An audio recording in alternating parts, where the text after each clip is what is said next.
नमस्कार, मैं अनिल कुमार। अब हमारे पास में एक टूल है, उसका नाम है ऑब्जेक्ट सिलेक्शन टूल। आपको ये लगेगा कि अगर ये इस तरह के टूल्स अवेलेबल हैं तो बाकी के ये लासो टूल और ये रेक्टेंगुलर मार्केट टूल वगैरह क्या कर रहे हैं। पर हर एक का अपना अलग अलग तरीका है, अलग अलग पर्पज़ है, जिसकी वजह से वो टूल्स अभी भी फ़ोटोशॉप में अवेलेबल हैं और वो बहुत काम भी आते हैं। शुरू करते हैं कि ये ऑब्जेक्ट सिलेक्शन टूल कैसे काम करता है। यहाँ पे आप देखेंगे कि वही सेम हमारे अवेलेबल है। New selection, add to selection, subtract from selection, intersect with selection available है। यहाँ पे आप देखेंगे रेक्टेंगल और लासो दो अवेलेबल हैं। यहाँ सैम्पल ऑल लेयर्स हैं, एनहांस एज है, ऑब्जेक्ट सब्ट्रैक्ट है। ये सब के मतलब समझते हैं हम क्या चीज़ है ये। पहले हम क्या करते हैं कि एक न्यू सिलेक्शन में जाते हैं और यहाँ से हम दो तरह से सिलेक्शन कर सकते हैं कि एक रेक्टेंगल कर सकते हैं, यानी हम इस तरह से भी सिलेक्शन कर सकते हैं, या हम लासो टूल से फ्री हैंड एक एरिया सेलेक्ट कर लें और देखेंगे कि ये सिलेक्शन हो चुका है। यहाँ देख रहे हैं, बहुत जल्दी से सिलेक्शन कर दिया इसमें। अच्छा, अभी क्या है कि इसमें अगर आप देखेंगे कि कुछ सिलेक्शन नहीं हुआ है तो उसको भी हम, और हमारे पास यहाँ पे अवेलेबल है फीचर्स, उससे हम कर सकते हैं। एनहांस एज करने से ये होता है कि जो इसके एजेस हैं वो बहुत स्मूथ आ जाती हैं, क्वालिटी अच्छी रहती है, इसलिए इसको ऑन करके रखें। सैम्पल ऑल लेयर्स का मतलब अभी हम समझेंगे और ऑब्जेक्ट सब्ट्रैक्ट का मतलब भी हम समझेंगे। यहाँ पे अभी फ़िलहाल दिखाई देता हूँ कि कंट्रोल डी किया मैंने और रेक्टेंगल में जाकर के लासो टूल से हम इस तरह से भी सिलेक्शन कर सकते हैं कि एक एरिया मार्क कर दें कि कौन से एरिया के अंदर हमें सिलेक्शन करना है। तो हमने दिखा दिया कि इस एरिया के अंदर हमें जो भी है वो सिलेक्ट कर दें और वो सिलेक्शन हो जाता है। तो सेम चीज़ है कि रेक्टेंगल से करें या लासो से करें, बात एक ही है दोनों की। एक और इमेज ले लेते हैं। यहाँ पे इमेज में भी हम यहाँ पे एक सिलेक्ट करते हैं एरिया को।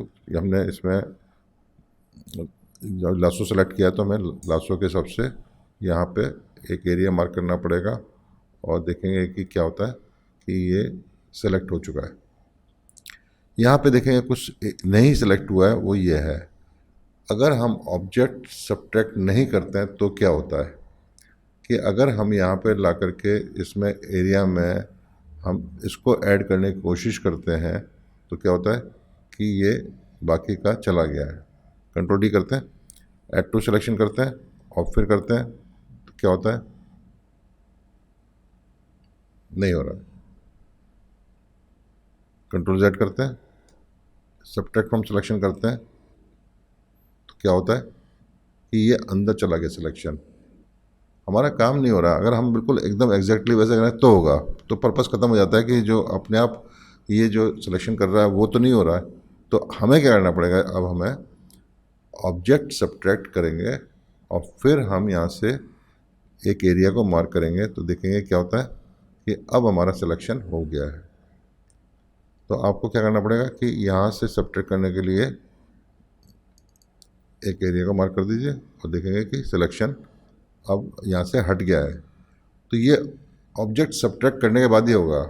अगर आपने ये हटा दिया और आप चाहते हैं कि कोई एरिया को आप यहाँ से इधर ऐड करना चाहते हैं और लासो की जगह आपने रेक्टेंगल रखा है तो आपको डिफरेंस दिखाई देगा कि आपने कहा कि इतने सिलेक्शन से करेक्ट कर दें, वो उसने करा नहीं है, उसने उल्टा क्या करा कि उतना शेप बना दिया। वापस जाते हैं, ऑब्जेक्ट सब्ट्रैक्ट करते हैं, अब दोबारा किया हमने उतना ही एरिया हमने बताया कि इस एरिया में करना है, तो अब की बार सिलेक्शन सही कर दिया। तो जब भी आप करेक्शन लगाएं, ऑब्जेक्ट सब्ट्रैक्ट जरूर इसको चेक कर दें। इसको अगर ये सेलेक्ट होगा तो ही आपका अंदर का एरिया जो है वो दोबारा इसको सेलेक्ट कर लेगा। तो आपको क्लियर हो गया कि ऑब्जेक्ट सब्ट्रैक्ट करने के बाद ही ये सही तरह से वर्क करता है। नेक्स्ट इमेज में जाते हैं कि हम यहाँ पे हमने, और हमारे पास इमेजेस हैं, ये एरिया है जिसमें हमें सिलेक्शन करना है। ऐड टू सिलेक्शन में जाते हैं और यहाँ पे हमने एक एरिया को मार्क किया। यहाँ देखा हमारा सिलेक्शन इधर यहाँ पे नहीं आया है। नहीं आने का कारण क्या है कि हमने इधर से नहीं किया। हमने अब क्या सब्ट्रैक्ट वाला जो है सब्ट्रैक्ट फ्रॉम सिलेक्शन रखा, ऑब्जेक्ट सब्ट्रैक्ट ऑन रखा है और फिर हमने इस एरिया को मार्क किया कि ये एरिया सेलेक्ट नहीं हुआ था, तो देखते हैं कि अभी नहीं हुआ। ऐड टू सिलेक्शन करते हैं तो यहाँ पे देखते हैं कि अब क्या होता है कि अब की यार इसने सिलेक्शन ले लिया। यानी हमने इसमें एडिशन करना था, क्योंकि यहाँ पे हमारा बाहर का सिलेक्शन नहीं है, अंदर का सिलेक्शन है, और ये एरिया माइनस था। अब हमारे पास में दूसरी इमेज है, और इस इमेज में हम एक एरिया मार्क करते हैं।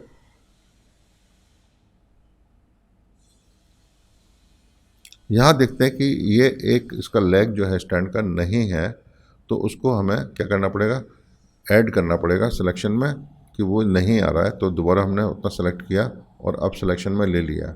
ये जो एरिया है ये ज़्यादा आ गया है, इसको हमें हटाना है, तो हमने इस एरिया को मार्क कर दिया कि ये हमें नहीं चाहिए, और ये अब की यार जो है ये बताना पड़ेगा कि इतना एरिया सही नहीं, तो हटा देंगे उसको वहाँ से। आपने देखा इस तरह से आप सिलेक्शन करके और डिसेलेक्ट भी कर सकते हैं कुछ एरियाज़ को। यहाँ पे हमने एक एरिया को मार्क किया ऐड टू सिलेक्शन करके, और फिर हमने सेलेक्ट किया। देखते हैं कि हमारा सिलेक्शन हो चुका है, सही सिलेक्शन हुआ है। नेक्स्ट इमेज में आते हैं, यहाँ पे भी हम सेलेक्ट करते हैं। तो आप किसी भी कंडीशन में आप देख रहे हैं, अलग अलग बैकग्राउंड पे देख रहे हैं इसको, यहाँ पे अंदर सिलेक्शन नहीं हुआ है, हमारा ऑब्जेक्ट सब्ट्रैक्ट ऑन है, और यहाँ पे हमने यहाँ सेलेक्ट किया, लासो टूल लिया, लासो टूल लेकर के हमने अंदर का एरिया डिफाइन किया कि ये एरिया सेलेक्टेड नहीं है, तो क्या होता है कि वो एरिया इसमें से हटना शुरू हो जाएगा। तो यहाँ से हम इतने एरिया को हटा सकते हैं। हट गया। इसी तरह से इसके अंदर से भी हटा देंगे।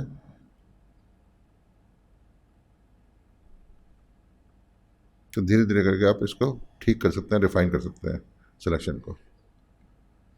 नेक्स्ट आते हैं एक और इमेज पे। अब यहाँ पे थोड़ा सा एक एक्सपेरिमेंट करते हैं कि ये एग्जैक्टली सैम्पल ऑल लेयर्स का क्या मतलब है, क्या करता है सैम्पल ऑल लेयर्स में, ये हम समझ लेते हैं। मैंने किया तो ये है कि यहाँ पे एक लेयर पे बैकग्राउंड लेयर में ए लिखा है, दूसरी लेयर पे बी लिखा हुआ है, और तीसरी लेयर पे सी लिखा हुआ है। सैम्पल ऑल लेयर्स सेलेक्टेड है, तो देखते हैं क्या होता है। लेयर मेरी ऊपर की सबसे सी वाली सिलेक्टेड है, पर मैं चाहता हूँ कि बी का मेरा सिलेक्शन हो जाए। क्या करेंगे इसके लिए कि हमने यहाँ पे ऑब्जेक्ट सिलेक्शन टूल को रखा है, ऐड टू सिलेक्शन रखा है, और यहाँ पे जब हम इसको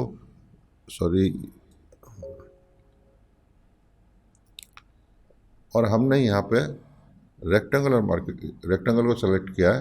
अब क्या हम जब इसको सेलेक्ट करते हैं, देखते हैं क्या होता है कि सिलेक्शन हो गया है, पर अंदर का नहीं हुआ है। अंदर का सिलेक्शन को हटाने के लिए क्या करना पड़ेगा, सब्ट्रैक्ट फ्रॉम सिलेक्शन करना पड़ेगा, और जब हम इसको इधर का यहाँ देखते हैं तो यहाँ का अंदर का भी हट जाता है। और हम असल में लेयर तो हमारी ऊपर की टॉप लेयर है, बी लेयर पे ये बी है, तो हम फिर भी सिलेक्ट कर पा रहे हैं, रीज़न क्योंकि सैम्पल ऑल लेयर सेलेक्टेड है। अब दोबारा करके देख लेंगे, हमने सैम्पल ऑल लेयर को हटा दिया है, दोबारा सिलेक्शन करते हैं, और यहाँ देखेंगे कि ये couldn't find an object to subtract, इसलिए क्योंकि यहाँ पे वो ऑब्जेक्ट है ही नहीं उस लेयर पे, अकेला सी इस लेयर पे, इसलिए वो क्या करेगा कि सी को ही सेलेक्ट करेगा, ए को भी नहीं कर रहा, रीज़न ए अलग है। पर अगर मैं ये कहूँ कि मैं सैम्पल ऑल लेयर्स करता हूँ और फिर मैं इसको करता हूँ सेलेक्ट, तो क्या होगा कि ये अब कुछ भी नहीं ले रहा, रीज़न क्योंकि वो नीचे की और ऊपर की लेयर का सब्ट्रैक्ट करने के लिए नहीं है। यहाँ पे वो हमें ऐड टू सिलेक्शन करके और फिर किया, तो देखते हैं कि सिलेक्शन दोनों लेयर का हो गया, ए का भी हुआ है, सी का भी हुआ है। हम इस बार क्या करते हैं कि ऑब्जेक्ट सब्ट्रैक्ट को हटा देते हैं, और फिर हम दोबारा बी का सिलेक्शन करते हैं, कंट्रोल डी करते हैं, डी सेलेक्ट किया, बी सेलेक्ट किया, और इस बार देखा कि अंदर का सिलेक्टेड नहीं है। हमने अंदर का सिलेक्शन हटाने के लिए सब्ट्रैक्ट फ्रॉम सिलेक्शन किया, तो देखते हैं क्या होता है कि ये एक अलग सा जो हमने सेलेक्ट करने के लिए रेक्टेंगल बनाया था, स्क्वायर बनाया था, वही को वही है। पर अगर ऑब्जेक्ट सब्ट्रैक्ट करके यहाँ से हम एक बार पहले हमने यहाँ पे सिलेक्शन बनाया, और फिर हमने ऑब्जेक्ट सब्ट्रैक्ट को ऑन रखा है, और यहाँ से अब हम इसको एरिया को सेलेक्ट करते हैं, तो क्या होता है कि अंदर का अब सिलेक्शन हट गया है अंदर से, क्योंकि यहाँ पे ऑब्जेक्ट सब्ट्रैक्ट ऑन है। तो आपने देखा कि हमारा जो ऑब्जेक्ट सिलेक्शन टूल है बहुत अच्छा यूज़फुल टूल है। इसको अगर अच्छी तरह से प्रैक्टिस कर लें, इसको समझ लें कि किस तरह से ये ऐड करता है, किस तरह से सब्ट्रैक्ट करता है, कौन सी लेयर पे काम करता है, कैसे काम करता है, तो हम बहुत आसानी से अपना जो सिलेक्शन है इजीली कर पाएंगे। टाइम नहीं लगेगा इसमें ज़्यादा। बेहतरीन टूल है, आप यूज़ कीजिए, मज़ा आएगा आपको। बहुत बहुत धन्यवाद आपका।